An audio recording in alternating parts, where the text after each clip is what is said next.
El futuro del planeta se construye hoy a partir de las decisiones que tomamos sobre cómo producimos, cómo consumimos y de qué manera convivimos con la naturaleza.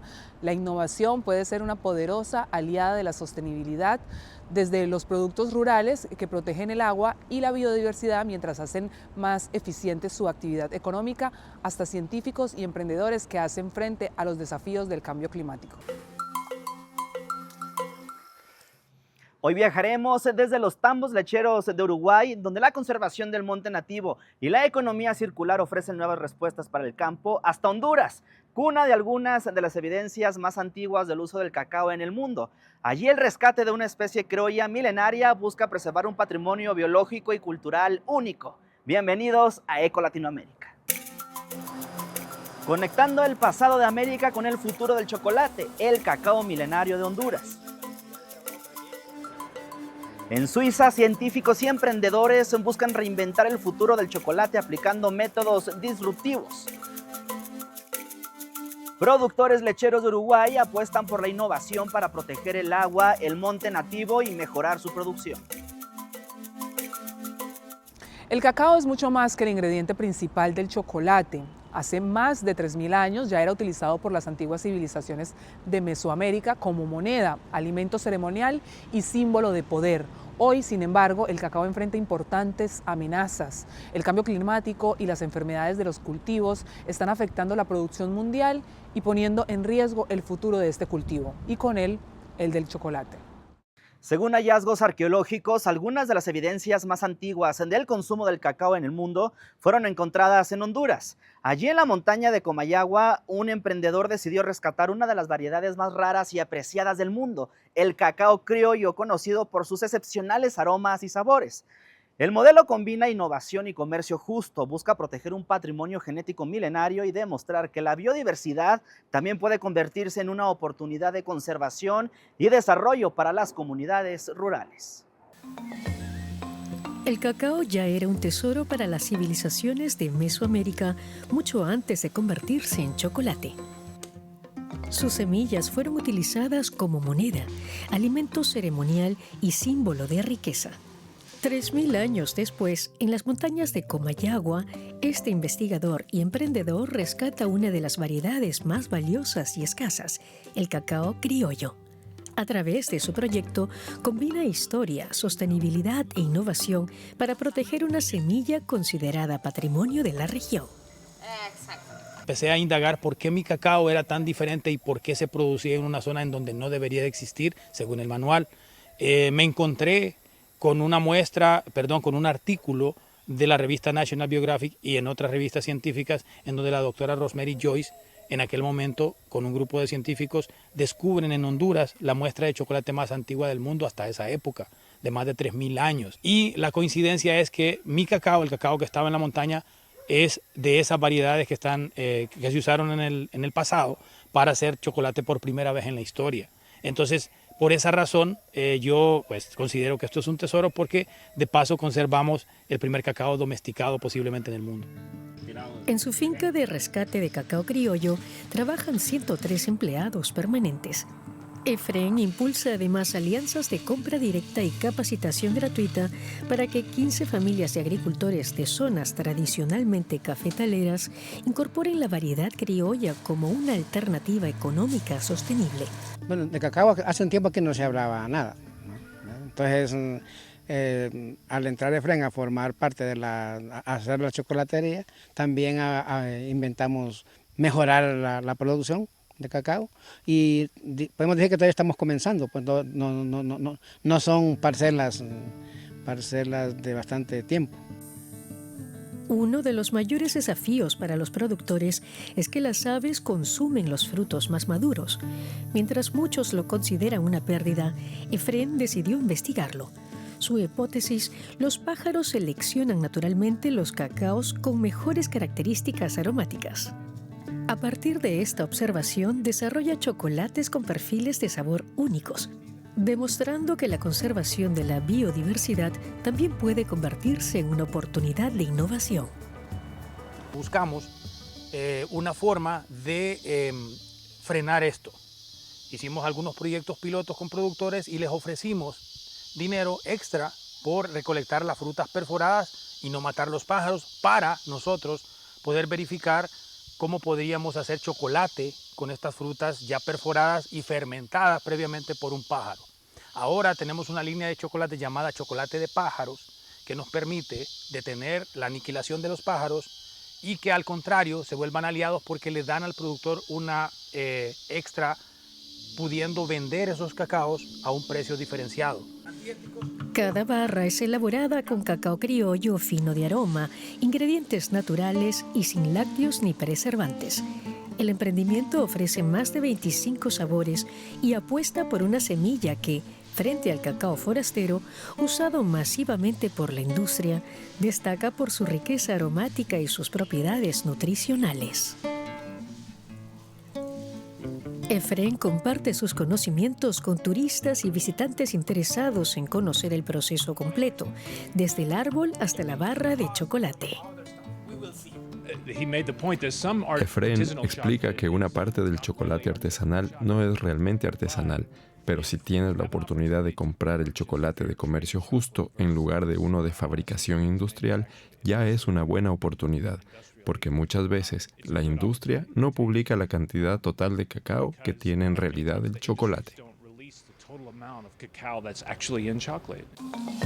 La sostenibilidad también está presente en el aprovechamiento integral del fruto.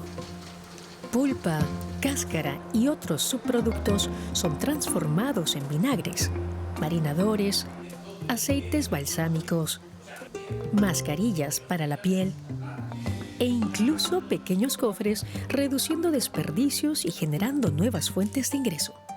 Este modelo de economía circular, sumado a la calidad de sus chocolates, le ha valido reconocimientos internacionales en América y Europa. En Honduras, el rescate del cacao criollo demuestra que la tradición, la conservación ambiental y la innovación pueden crecer del mismo árbol. Las advertencias de la ONU apuntan a que el cambio climático y las plagas podrían volver insostenibles la mayoría de los cultivos tradicionales de cacao para 2050. Mientras algunos buscan hacer más sostenible el cultivo tradicional o recuperan las semillas milenarias, otros apuestan por una solución revolucionaria: producir cacao en laboratorios y tanques de fermentación. ¿Podría estar el futuro del chocolate lejos de las plantaciones? Nos fuimos hasta Suiza para conocer las innovadoras propuestas que buscan asegurar que uno de los productos más requeridos del mundo no desaparezca de nuestra mesa. Chocolate, dulce, cremoso, irresistible. ¿A quién no le gusta? El problema es que cada vez comemos más y el cacao no es infinito.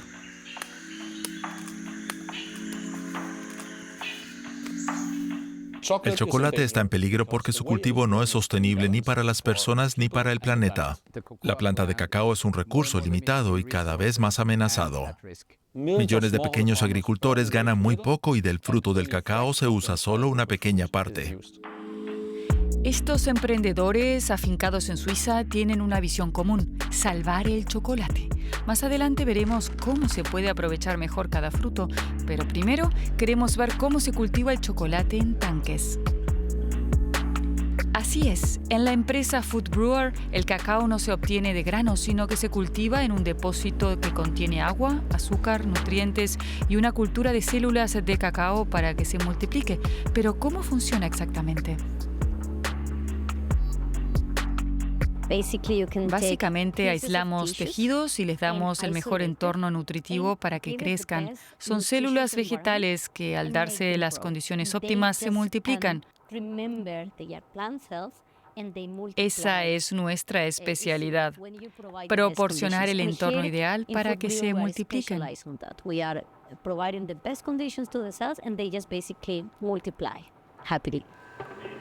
Al final del proceso de elaboración, el líquido del depósito se seca y se tuesta.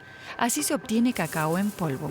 Con esta tecnología se puede producir cualquier tipo de cacao que se desee, sin grandes extensiones de cultivo ni largas rutas de transportes.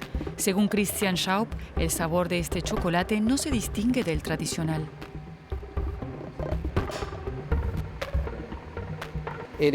No es artificial, es totalmente natural.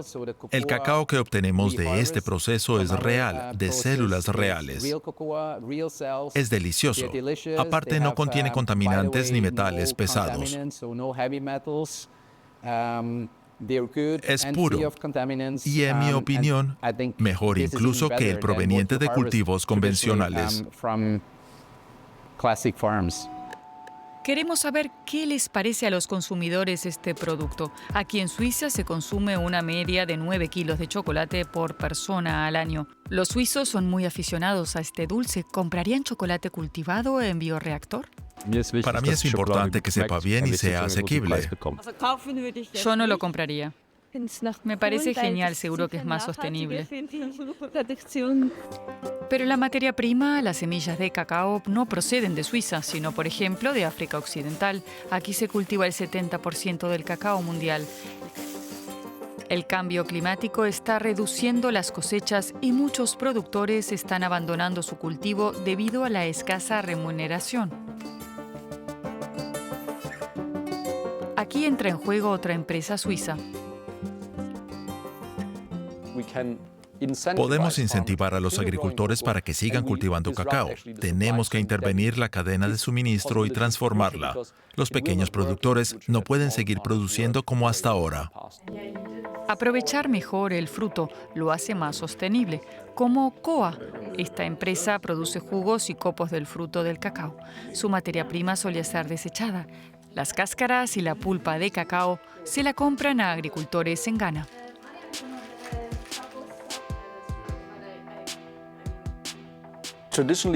Tradicionalmente solo se utilizan las semillas, pero la pulpa y la cáscara no. Aquí pueden ver la fruta entera.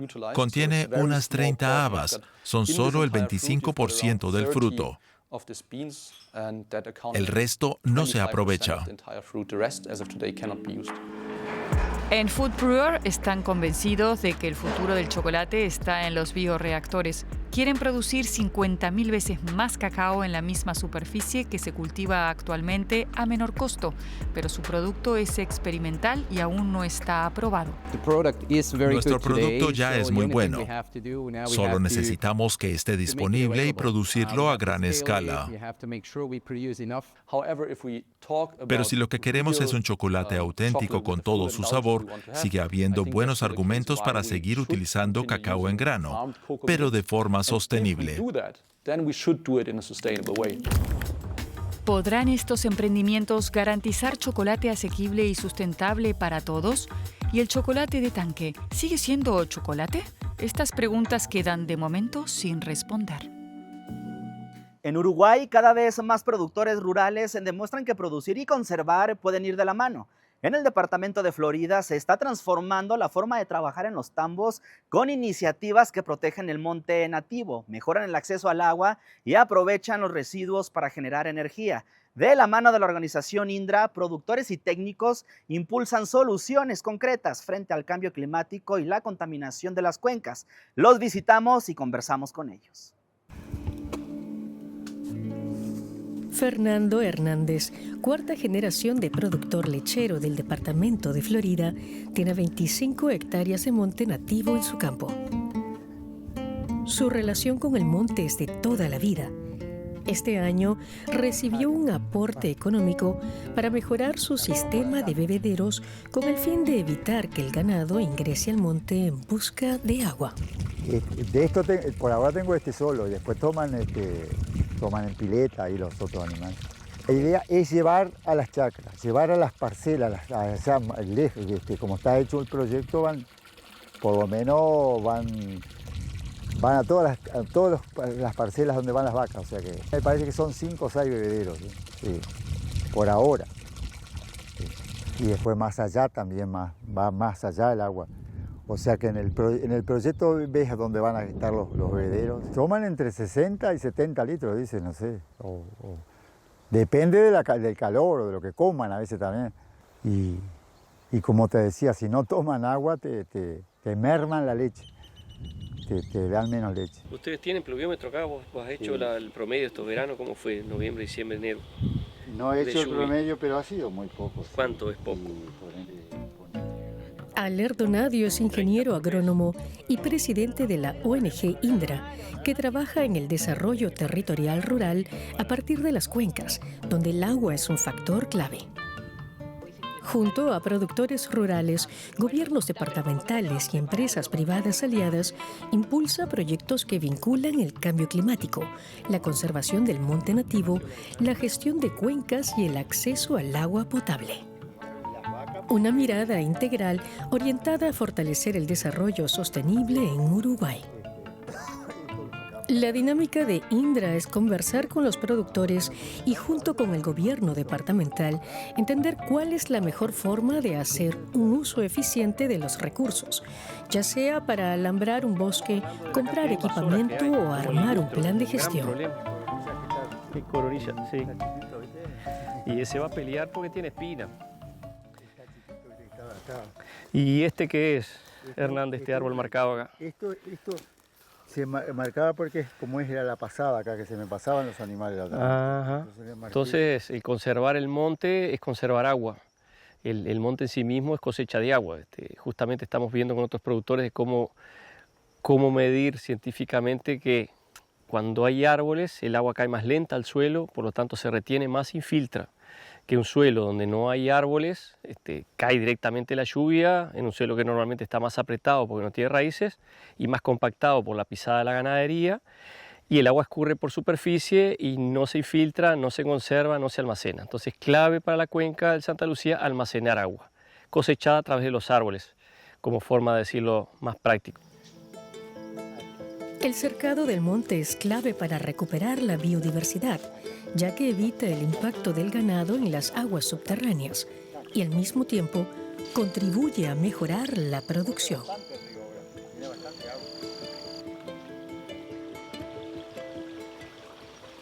Entonces el cercado del monte ayuda justamente a eso, a que los animales no entren al monte, favorece al productor porque el productor no le entran las vacas lecheras, en este caso de Hernández, al monte, que es una dificultad de manejo y de gestión productiva, y a nosotros nos viene bárbaro porque además al no entrar la lechera las vacas al monte no toman agua, no la ensucian con la orina y la materia fecal, no compactan el suelo y no nos comen los árboles del monte que están rebrotando. De eso se trata la biodiversidad. Entonces es un gana-gana para todas las partes. Y hemos ligado mal con esto. Una vez la bomba se chupó el cable, otra vez chupó un pedazo de tiola. Pablo Piume es productor lechero y desde hace unos años prueba nuevas técnicas y herramientas de agroecología. Con el apoyo de Indra puso en funcionamiento un biodigestor que convierte los residuos orgánicos en biogás y biofertilizantes, permitiéndole reutilizar los nutrientes que las vacas devuelven y evitar que vayan a parar al río. Cuando viene la vaca, acá en esta sala se espera para ser ordeñada, mientras que espera ser ordeñada, defeca, orina, y eso, una vez que se lava, se va a un pozo donde hay una bomba, que esa bomba la compró Indra, que era una de las cosas que me estaba faltando para ponerlo en funcionamiento. Y con esa bomba, cumple una doble función, revolver y aparte mandar la materia orgánica al biodigestor. En el biodigestor, los microorganismos descomponen la materia orgánica de los animales. Esto permite almacenar el gas metano en un reservorio y utilizarlo como energía en el tambo, y no liberarlo a la atmósfera, ya que es el principal causante del efecto invernadero. La industria de tambo, porque además industrializa su leche, gran parte de su leche, produce la contaminación de la orina y la materia fecal y la propia agua del lavado del tambo, que se va toda para las napas freáticas y para el arroyo y el río Santa Lucía y la cuenca. Entonces, eso multiplicado por muchos productores lecheros, una cuenca que está intensamente con agroindustrias prácticamente de la lechería, produce el impacto que todos sabemos. Entonces, cuando hay sequías fuertes como ha habido en estos últimos años, se intensifica esa contaminación. Pablo está logrando articular una economía circular en su campo. El animal come pasturas naturales sin agroquímicos.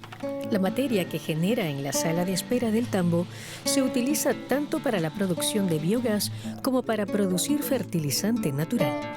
Y el agua que se utiliza en este proceso se recicla para la limpieza. La idea es, con la leche de los animales, hacer queso, y el suero del queso iría para los cerdos, y la materia fecal de los cerdos también se incluye dentro de lo que es la biodigestión. Entonces ahí también, y el gas se usa para calentar la leche para hacer el queso.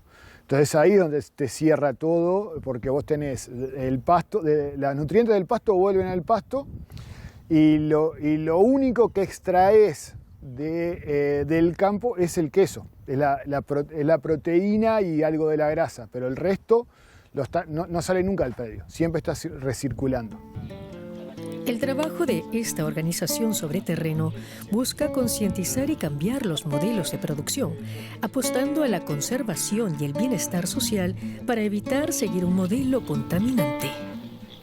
En la agricultura justamente se siguen utilizando agroquímicos muy cuestionados por sus efectos negativos sobre la salud humana, como por ejemplo el glifosato. En Argentina, una investigadora estudia la aplicación de procesos biotecnológicos para descontaminar alimentos tratados con pesticidas. El proceso se conoce como biorremediación y aprovecha la capacidad de microorganismos y enzimas para metabolizar y eliminar contaminantes.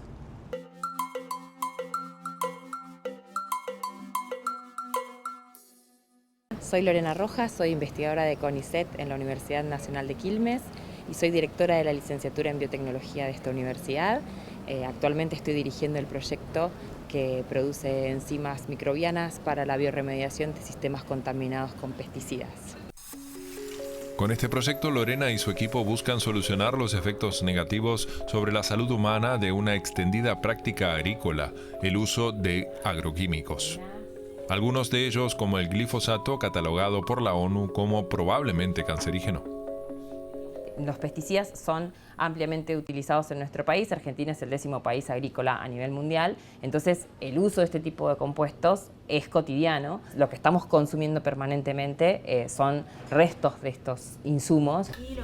La biotecnóloga Yamila Santillán es miembro del equipo de profesionales liderado por Lorena Rojas y es co-creadora de este importante desarrollo. En particular en Argentina, los pesticidas más utilizados son el glifosato, que es un herbicida, y el clorpirifos, que es un insecticida que en el último año se prohibió, pero son los que más se utilizan. A partir de su utilización, ¿sí?, se puede encontrar en el agua, en las frutas y en las verduras, en el suelo. Hace algunos años, por el tipo de enzimas con las que veníamos trabajando, vimos que podíamos empezar a trabajar en la aplicación de la biorremediación, que básicamente es utilizar sistemas biológicos para remediar sistemas que estén contaminados. Estas enzimas funcionan como una especie, yo digo, para decirlo sencillo, de maquinita que tiene una función particular. En este caso, nosotros seleccionamos aquellas que pueden degradar o modificar los pesticidas de alguna manera para que dejen de tener la toxicidad que estos presentan. Las enzimas son proteínas microbianas, es decir, que las producen microbios, en nuestro caso son bacterias, levaduras, hongos, que son inocuos, ¿sí? Es decir, que no producen ningún daño al ambiente ni a la salud. Entonces, nosotros lo que hemos desarrollado es un sistema de producción de este tipo de enzimas, llegando, por ejemplo, a un polvo. La fruta, tal como la compran de la verdulería, incorporarla en el recipiente, agua común de la canilla, y la idea es ponerle una cucharadita, dependiendo obviamente la cantidad de fruta que vayan a descontaminar, es la cantidad del polvito que le vamos a poner. Cargamos y mezclamos, ¿sí? Lo sumergimos bien y la idea es dejarlo entre media hora y 1 hora, ¿sí?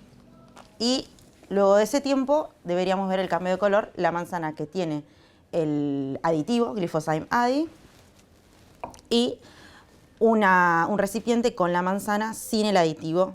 Este cambio de color está generado porque se produce una degradación del pesticida, claro, ¿sí? Entonces, en algunos casos en los que se degrada, el producto de degradación es coloreado, entonces se puede ver a simple vista la aparición de color. No siempre los pesticidas generan un compuesto coloreado, lo que no significa que no se estén degradando por este producto. El descubrimiento de estas científicas argentinas podría marcar un antes y un después en la producción agrícola a gran escala, gracias a su compatibilidad con la salud pública y el medio ambiente. En el modelo del agro actual, el uso de pesticidas es prácticamente inevitable en el modelo actual, ¿sí? Entonces, nuestro granito de arena sería contribuir a la no contaminación o a la descontaminación de estos sistemas. Una alternativa viable que podría significar prácticas agrícolas más amigables con el medio ambiente y más positivas para la salud del consumidor. Historias y proyectos con un mismo hilo conductor, encontrar soluciones para producir más y mejor, sin comprometer los recursos naturales de los que depende nuestro futuro. La clave muchas veces está en el pasado y en las antiguas formas de producción. Así cerramos nuestra edición de hoy y nos despedimos. Hasta la próxima semana. Cuídense mucho y gracias por acompañarnos una vez más en un viaje ecológico por nuestro continente. Adiós y hasta pronto.